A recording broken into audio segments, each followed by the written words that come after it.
Object होता है। ये किसी ने नहीं कहा कि एक्चुअली में एलियंस होता है। अनआइडेंटिफाइड का मतलब कुछ भी अनआइडेंटिफाइड चीज हो सकती है। सोशल मीडिया पे बहुत सारे ऐसे वीडियो है जो बहुत ही ज़्यादा वायरल हो रही है, जो बहुत किसी को लग रहा है कि एलियन है, राजस्थान में एलियन उतर चुकी है, और ऐसे वगैरह वगैरह बहुत सारी वीडियो आप लोगों को देखने के लिए मिल रही होगी सोशल मीडिया पे।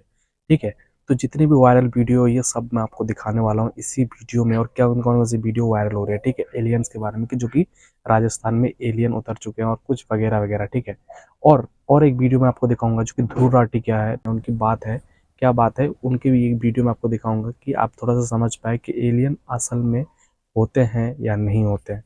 सबसे पहले आप तो ये सोशल मीडिया के कुछ वायरल वीडियो देखो। सोशल मीडिया पर वायरल हो रहे हैं वीडियो। सोशल मीडिया इंस्टाग्राम पर कल से कुछ वीडियोस वायरल हो रहे हैं जिसमें दावा किया जा रहा है कि राजस्थान के किसी गांव में एलियंस उतर चुके हैं। इस वायरल वीडियो में कुछ वीडियोस और भी दिखाए जा रहे हैं जिनमें दिख रहा है कि एलियन यान से कुछ एलियन जैसी आकृति उतरती हुई दिखाई दे रही है। वहीं कुछ वीडियोस एलियन यान के क्रैश होने के भी वायरल हो रहे हैं। इस वीडियो में दावा किया गया है कि नए साल की शुरुआत में यूएफओ धरती पर क्रैश हो गया है। आइए जानते हैं क्या है वायरल वीडियो की सच्चाई। पहले वीडियो में एक यूएफओ क्रैश का वीडियो शेयर किया जा रहा है जिसमें कुछ लोग यूएफओ की जांच करते दिखाई दे रहे हैं। इस वीडियो पर लिखा है 2025 में ही गिरा एलियन का यान, पता नहीं क्या क्या होगा। साथ ही दूसरे वीडियो में दावा किया जा रहा है कि राजस्थान के किसी गांव में एलियन उतर चुके हैं। इनमें एक वीडियो भी दिखाया जा रहा है जिसमें एलियन यान जैसे दिखने वाले यान से कुछ एलियन जैसी आकृति उतरती हुई दिखाई दे रही है।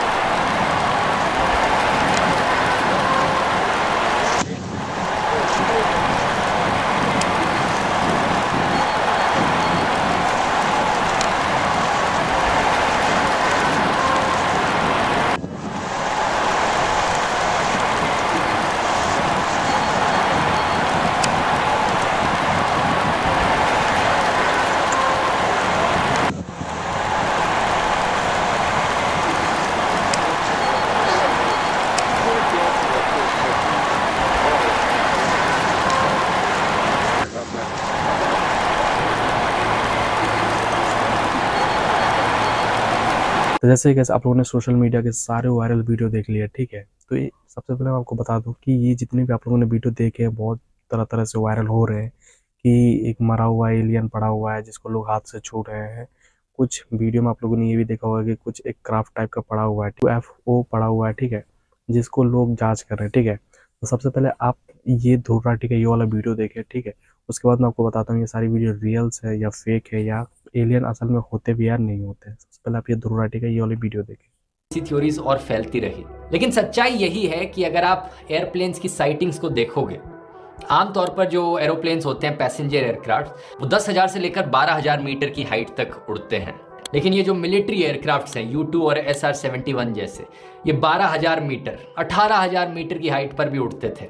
इनफैक्ट SR-71 का मैक्सिमम ऑल्टीट्यूड 26,000 मीटर तक था। इनकी टेस्टिंग आमतौर पर करी जाती थी सनसेट के टाइम से कुछ देर पहले। अब खुद ही आप सोचकर देखो दोस्तों, जब ये इतने अजीब से दिखने वाले एयरक्राफ्ट्स इतनी हाइट पर उड़ेंगे और वहां दूर सूरज भी ढलने लग रहा है, तो उसकी रेज आकर इस पर चमकती हुई दिखेंगी, ऐसा लगेगा कि ये चमकने लग रहा है। और इतनी स्पीड से उड़ेंगे तो किसे नहीं लगेगा कि ये एक्चुअली में एलियन यूएफओ है। ज्यादातर यूएफओ साइटिंग्स में एक्चुअली में यही होता है, मिलिट्री के ड्रोन्स, मिलिट्री के डीकॉय फ्लेयर्स, या फिर कोई भी अननोन एयर इंफ्रास्ट्रक्चर जो मिलिट्री ने बनाया है, उसे लोग गलती से मान बैठते हैं कि ये यूएफओ है। यूएफओ शब्द का मतलब भी वैसे अनआइडेंटिफाइड फ्लाइंग ऑब्जेक्ट होता है। ये किसी ने नहीं कहा कि एक्चुअली में एलियंस होता है। अनआइडेंटिफाइड का मतलब कुछ भी अनआइडेंटिफाइड चीज हो सकती है। और क्योंकि एरिया 51 के अंदर और उसके आसपास ही इन सारे स्पाई प्लेन्स की टेस्टिंग करी गई, तो जाहिर सी बात है कि इसे क्यों एसोसिएट कर लिया गया एलियंस से। यूएस एयरफोर्स की प्रोजेक्ट ब्लू बुक ने कई यूएफओ साइटिंग्स को इन्वेस्टिगेट किया था। जहां जहां लोगों ने क्लेम किया था कि यूएफओ उन्होंने देखा था, उन्होंने टाइम नोट किया और अपने खुद के फ्लाइट रिकॉर्ड से चेक किया।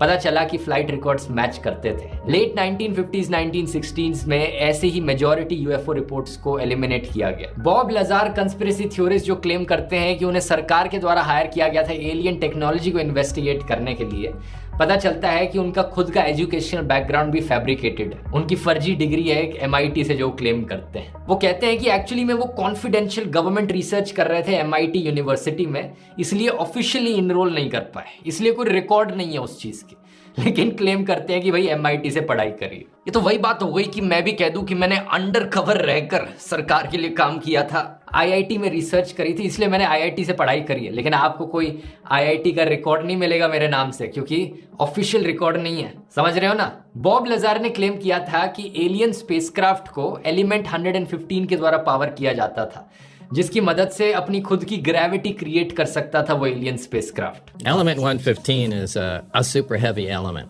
but it's a unique element. When it's exposed to radiation, it produces its own gravitational field, its own anti-gravitational field, and it's what's used to lift and propel the craft and create distortions around it. भाई आपका knowledge तो कमाल का है भाई का। लेकिन कई साल बाद जाकर 2003 में रशियन साइंटिस्ट ने एक्चुअली में इस एलिमेंट का आविष्कार किया। नाम रखा गया इसका मॉस्कोवियम, और ऐसा कुछ नहीं मिला कि वो ग्रेविटी क्रिएट कर सकता हो। जून 2013 में जाकर CIA पब्लिकली एरिया 51 के बेस को एक्नॉलेज करती है और जो भी इसका इतिहास रहा है उसकी सीक्रेट डिटेल्स को डीक्लासिफाई कर देती है under the freedom of information act. ये बेसिकली दोस्तों RTI एक्ट से काफी सिमिलर है। इंडिया में जैसे RTI फाइल करी जाती है सरकार के बारे में कुछ चीज पता करने के लिए, अमेरिका में इनका ये फ्रीडम ऑफ इंफॉर्मेशन एक्ट है और इसको लेकर ये फाइल करी गई थी ये रिक्वेस्ट 2005 में, और 2013 में CIA ने इंफॉर्मेशन को रिलीज भी कर दिया। Newly released CIA documents officially acknowledge the site for the first time. But if you're looking to gain insight into aliens or spaceships, you might be disappointed. इस information release में हमें actually में area 51 की exact location पता चलती है जो CIA ने बताई है। आप नक्शे पर देख सकते हैं। ये नेवाडा की स्टेट में मोहावे डेजर्ट के बीचों बीच है। जनवरी 2017 में 13 मिलियन पेजेस डीक्लासिफाइड डॉक्यूमेंट्स के CIA के द्वारा रिलीज किए जाते हैं ऑनलाइन। इन डॉक्यूमेंट्स में ढेर सारे आपको रिकॉर्ड्स मिलेंगे UFO साइटिंग्स के और एक्सपेरिमेंट्स के जो CIA करने लग रहा था। जनवरी 2021 में फिर से हजारों CIA के डीक्लासिफाइड डॉक्यूमेंट्स रिलीज किए जाते हैं UFOs के ऊपर। Through the 1950s, UFO sightings become the convenient cover-up for U-2 flights. But on May 1st, 1960, America's top secret spying mission is blown when the USSR downs a high-flying U-2. और इस बारी agency का कहना है कि जितना भी record था इनके पास UFOs के ऊपर अब सब पब्लिक के सामने मौजूद है। कुछ रिपोर्ट्स इसमें काफी इंटरेस्टिंग थी। मिस्टीरियस एक्सप्लोजन्स देखे गए थे रशियन शहर के ऊपर। एक फर्स्ट हैंड अकाउंट था एक अजीबोगरीब चीज का, एक अजीबोगरीब फ्लाइंग ऑब्जेक्ट जो अजरबैजान की राजधानी बाकू के ऊपर देखा गया था। US गवर्नमेंट लेकिन आज के दिन इन्हें UFOs नहीं बुलाती क्योंकि UFOs एलियन से काफी ज्यादा एसोसिएटेड हो गए हैं, बल्कि US सरकार अब शब्द यूज करती है UAP यानी अनआइडेंटिफाइड एरियल फिनोमेना। दिसंबर 2020 में US पार्लियामेंट ने जब कोरोना वायरस का स्टिमुलस रिलीज किया था, सेम टाइम पर पार्लियामेंट ने नेशनल इंटेलिजेंस और सेक्रेटरी ऑफ डिफेंस को कहा था कि UAPs के ऊपर तुम्हारी जो भी रिपोर्ट है वो जनता के सामने रिलीज करो। अब कंस्पिरेसी थ्योरिस्ट के पास कोई आर्गुमेंट बचता नहीं है वैसे यहाँ पर, क्योंकि US की सरकार खुद ही मांग कर रही है कि ये जो भी UFOs UAPs के ऊपर डेटा है ये सब रिलीज करो। अप्रैल 2020 में 3 वीडियोस रिलीज किए जाते हैं पेंटागन के द्वारा, जब US डिपार्टमेंट एक्चुअली में एक्नॉलेज करता है कि ये 3 वीडियोस जो 2007 और 17 में लीक हुए थे ये एक्चुअली में असली वीडियोस थे। अगस्त 2020 में डिफेंस डिपार्टमेंट एक UAP टास्क फोर्स बनाता है कि जितने भी UAPs हमें दिखते हैं उन्हें डिटेक्ट किया जाए, एनालाइज किया जाए और कैटलॉग किया जाए, क्योंकि वो US की नेशनल सिक्योरिटी के लिए खतरा हो सकते हैं। तो जैसा कि आप समझ रहे होंगे, ऐसा नहीं है कि सारे UFOs जो देखे गए थे सबके बारे में हमें पता है। कई ऐसे इंसिडेंट्स हुए हैं पिछले 5-10 सालों में भी जहां पर US के पायलट्स ने खुद UFOs को ऑब्जर्व किया है, लेकिन डिफरेंस बस ये है, कोई ये नहीं कहता कि वो एलियंस के द्वारा बनाए गए हैं, एक्स्ट्रा टेरेस्ट्रियल ओरिजिन के हैं। There were a lot of different data sets that came in that we looked at, tried to figure out what they were. There were some that turned out to be weather balloons, for example. In fact, there were several, but there were many that there is not enough data and sensor data. When we had a lot of sensor data on some of them, that we couldn't determine what they are. माना यह जाता है कि UFOs किसी highly classified programme का हिस्सा है।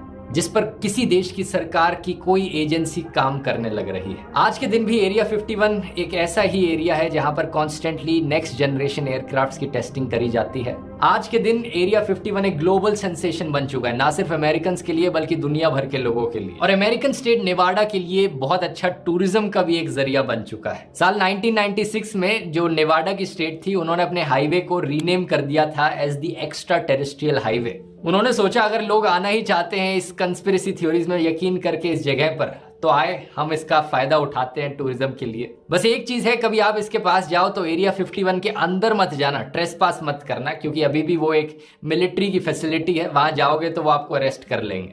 एक डच यूट्यूबर था टीस ग्रांजियर करके, जिसने एरिया 51 के अंदर घुसने की कोशिश करी थी। जैसे कि आप लोगों ने ध्रुव राठी का वीडियो देखा, उन्होंने पूरा आइडेंटिफाई ऐसा कर दिया है कि एलियन जैसा कोई चीज ही नहीं होता है, ठीक है। यहाँ तक उन्होंने ये भी कर दिया है कि UFO का मतलब होता है कि जो चीज़ आइडेंटिफाई नहीं हुई होती है, जो फ्लाइंग की चीज़ होती है, जो आइडेंटिफाई नहीं होते, उससे कहा जाता है UFO। ये नहीं कि वही चीज़ को कहा जाए जो कि मतलब एलियन का क्राफ्ट होता है, ठीक है। तो गाइस, ये जो टोटली आप लोगों ने जितने वीडियो देखी, AI से जनरेट वीडियो है, ठीक है। जितने भी सोशल मीडिया पे मतलब आप लोगों को दिख रहा होगा, ठीक है। तो आप लोग ये इतना तो क्लियर हो जाओ कि एलियन जैसा कोई भी चीज़ 2025 में जो शुरुआत है साल से, ऐसा कुछ नहीं हुआ है। और ये सब वीडियो जो है ये गाइस सब AI से जनरेट है, ठीक है। तो आप लोगों को चिंता करने की कोई भी ज़रूरत नहीं है।